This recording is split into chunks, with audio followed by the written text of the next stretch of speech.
기초생활수급자인 김소담 씨는 어머니와 중학생 남동생을 돌보며 살고 있어요. 그런데 파트타임이라도 일을 시작하면 수급비가 모두 끊어질까 봐 망설이고 있습니다. 하지만 실제로는 월 100만 원을 벌어도 30만 원만 소득으로 인정되고 생계급여가 끊어져도 의료급여와 주거급여는 계속 받을 수 있는 경우가 많아요. 그럼 정확한 기준은 뭘까요? 안녕하세요. 소소하지만 담백한 복지 이야기를 전해드리는 소담이입니다. 오늘은 많은 기초생활수급자분들이 가장 궁금해하시는 주제를 다뤄보려고 해요. 바로 일을 시작했을 때 복지 혜택이 어떻게 달라지는지에 대한 이야기입니다. 근로소득 공제제도부터 각종 급여별 선정 기준까지 실제 사례를 통해 단계적으로 알아보고 여러분이 현명한 선택을 하실 수 있도록 도움을 드릴게요. 좋아요와 구독 눌러주시면 감사하겠습니다. 먼저 가장 중요한 개념부터 설명드릴게요. 많은 분들이 오해하고 계신 게 일을 시작하면 무조건 모든 혜택이 끊긴다는 생각인데요. 실제로는 그렇지 않습니다. 2025년 기준으로 3인 가구의 각종 급여 선정 기준을 보면요. 생계급여는 월 소득 인정액이 160만 8천 원 이하, 의료급여는 201만 원 이하, 주거급여는 241만 2천 원 이하, 교육급여는 251만 3천 원 이하예요. 이렇게 급여마다 기준이 다르기 때문에 생계급여가 중단되더라도 다른 급여는 계속 받을 수 있는 거죠. 그리고 여기서 핵심은 바로 근로소득 공제제도예요. 생계급여, 주거급여, 교육급여 수급자가 근로소득이 생기면 30%를 공제해줍니다. 쉽게 말해서 월 100만 원을 벌면 30만 원은 소득으로 계산하지 않고 70만 원만 소득으로 인정한다는 뜻이에요. 더 나아가서 특정 조건에 해당하면 추가 공제도 받을 수 있어요. 29세 이하라면 40만 원을 먼저 공제하고 나머지의 30%를 추가로 공제받아요. 65세 이상 노인이나 등록장애인, 북한 이탈 주민이면 20만 원을 먼저 공제하고 나머지의 30%를 추가 공제받습니다. 실제 사례로 설명드릴게요. 어머니와 중학생 아들을 돌보는 이소담 씨가 있다고 가정해보죠. 3인 가구로 현재 생계급여를 받고 있는 상황이에요. 이소담 씨가 월 80만 원 정도의 파트타임 일자리를 구했다면 어떻게 될까요? 80만 원의 30%인 24만 원이 공제되어서 실제 소득으로는 56만 원만 인정됩니다. 3인 가구 생계급여 선정 기준이 160만 8천 원이니까 아직 여유가 있어서 생계급여도 계속 받을 수 있어요. 물론 생계급여액은 줄어들겠지만 완전히 끊어지지는 않는 거죠.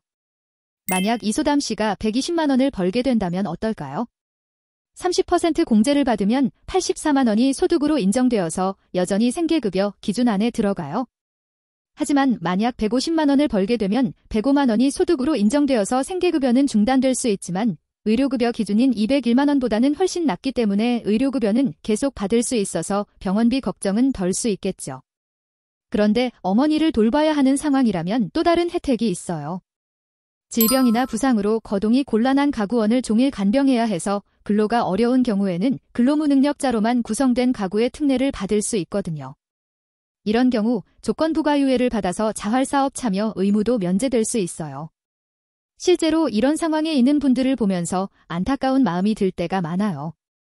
어떤 분들은 젊은데 왜 일을 안 하냐고 하시기도 하고 또 어떤 분들은 개인 사정이 다르니 이해해야 한다고 하시기도 하거든요. 사실 둘 다 맞는 말이에요. 하지만 제가 이 분야를 오래 지켜보면서 느낀 건 단순히 게으르거나 의존적이어서 일을 안 하는 경우보다는 복잡한 이유들이 얽혀있는 경우가 훨씬 많다는 거예요. 특히 젊은 분들의 경우에는 사회 경험 부족, 심리적 위축, 가족 돌봄 부담, 그리고 무엇보다 제도에 대한 정확한 정보 부족이 큰 장벽이 되고 있어요.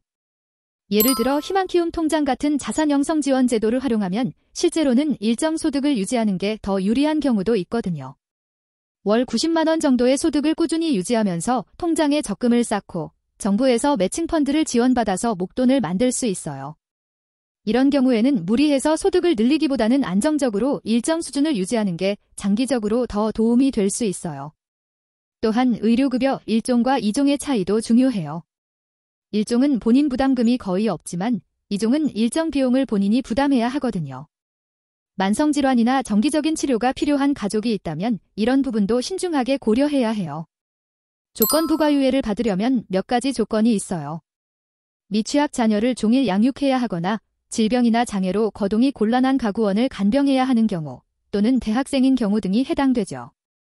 특히 간병의 경우에는 월 평균 20일 이상, 일일 4시간 이상의 사회복지 서비스를 받지 않는 경우에만 인정됩니다.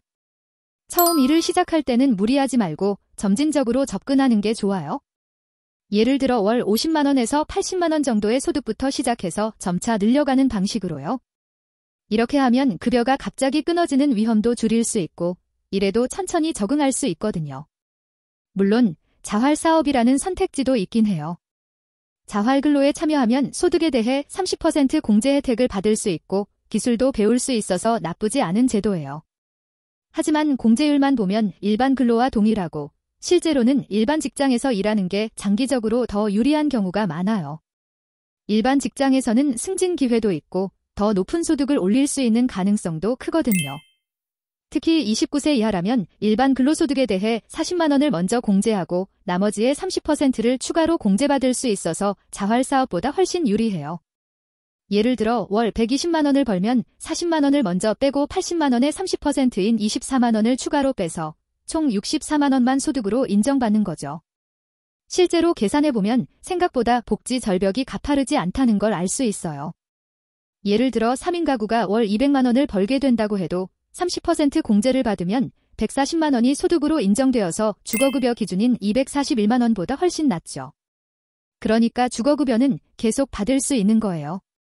하지만 개인의 상황에 따라 결과가 달라질 수 있으니까 반드시 주민센터 복지 담당자와 상담받아보시기 바라요. 개별 상황에 맞는 구체적인 시뮬레이션을 해볼 수 있거든요. 특히 가구원 수, 나이, 장애 여부, 자녀 상황 등에 따라 공제율이 달라질 수 있으니까 정확한 계산이 필요해요. 심리적인 부담감도 이해해요. 한번 실수하면 영영 돌이킬 수 없을 것 같은 두려움이 있잖아요.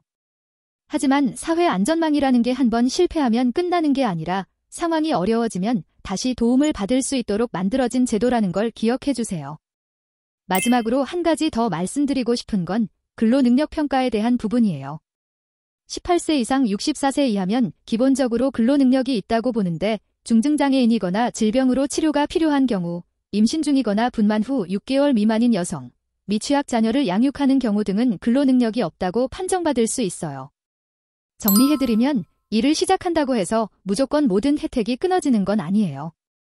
30% 소득공제 혜택도 있고 급여별로 기준이 달라서 단계적으로 자립할 수 있는 여지가 충분히 있습니다. 다만 개인의 상황에 따라 결과가 달라질 수 있으니까 반드시 전문가와 상담받아 보시고 작은 소득부터 시작해서 점진적으로 늘려가시기 바라요. 그리고 가능하다면 자활사업보다는 일반 직장에서의 근로를 통해 더 나은 미래를 준비하시길 권해드려요. 비슷한 고민을 하고 계신 분들이나 실제 경험이 있으신 분들은 댓글로 경험을 공유해 주시면 다른 분들에게도 큰 도움이 될 것 같아요. 오늘 영상이 도움되셨다면 좋아요와 구독 눌러주시고 더 궁금한 복지 정보가 있으시면 댓글로 알려주세요. 소담이었습니다. 감사합니다.